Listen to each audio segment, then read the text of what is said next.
ঝুঁকিপূর্ণ হবে। এবং এখানে যেগুলো বর্জ্য পদার্থ রয়ে যাবে সেগুলোকে আমরা রাস্তার কাঁচামালের বিটুমিনাসের সাথে অ্যাড করে আমরা রাবার কাউন্ট অ্যামোনিয়া এগুলো আমরা তৈরি করতে পারবো আবার। এই যে এখনকার যে রাস্তাগুলো এর থেকে আমরা আরো অধিক উন্নতর করতে পারবো।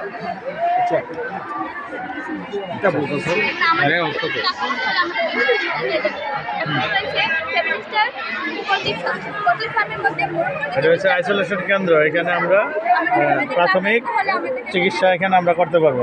Thank you. Poultry farm sir, poultry ফার্মে যে মুরগ মুরগির যে বিছনাগুলো থাকবে সেগুলোকে আমরা এখানে মিক্সার চেম্বারে রেখেছি, সে মিক্সার চেম্বারে অ্যাড করবো। মিক্সার চেম্বারে অ্যাড করার পরে এখানে ইটের বালু খড়কুটাই যেগুলো রয়ে যাবে সেগুলোকে আমরা ইন্ডেক্স পাইপের মাধ্যমে ডাইরেক্টেড চেম্বারে অ্যাড করবো। যে বাকি অংশটুকু রয়ে যাবে সেটাকে আমরা পানি দ্বারা পূর্ণ করবো এবং বর্ণহীন গ্যাস উৎপন্ন হবে। সেই বর্ণহীন গ্যাসকে বলা হয় বায়োগ্যাস। সেই বায়োগ্যাসকে আমরা পিডিসি পাইপের মাধ্যমে প্রত্যেকটা বাড়িতে স্থানান্তর করবো। বায়োগ্যাসের আমরা রান্নার কাজে ব্যবহার করতে পারবো।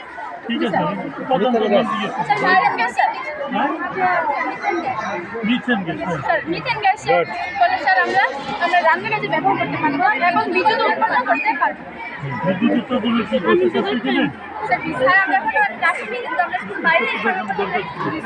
আমরা বায়োগ্যাস থেকেও বিদ্যুৎ উৎপাদন করতে পারি, এটি দেখানো দরকার ছিল। আচ্ছা, আর থাকলে সেই আউটলেটগুলো আমরা এখানে সংরক্ষণ করবো। সংরক্ষণ করার পর সেখান থেকে আমরা সার হিসেবে আউটলেটগুলো ব্যবহার করতে পারবো এবং মাছের খাদ্য আউটলেটগুলো আমরা ব্যবহার করতে পারবো।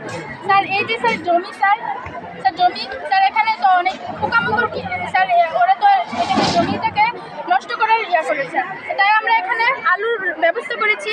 এই জি স্যার, পোকামাকড় আলুতে আকৃষ্ট হয়ে স্যার এখানে সাবানের পানি ব্যবস্থা করেছি। সাবানের পানিতে পরে তারা মারা যায়, যার ফলে আমাদের জমিরও কোনো ক্ষতি হয় না।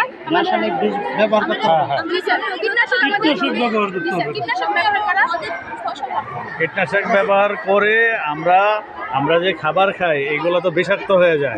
কীটনাশক ব্যবহার ছাড়া এই পদ্ধতিতে আমরা পোকামাকড় দমন করতে পারি। এই কারণে তো এটার উদ্দেশ্য।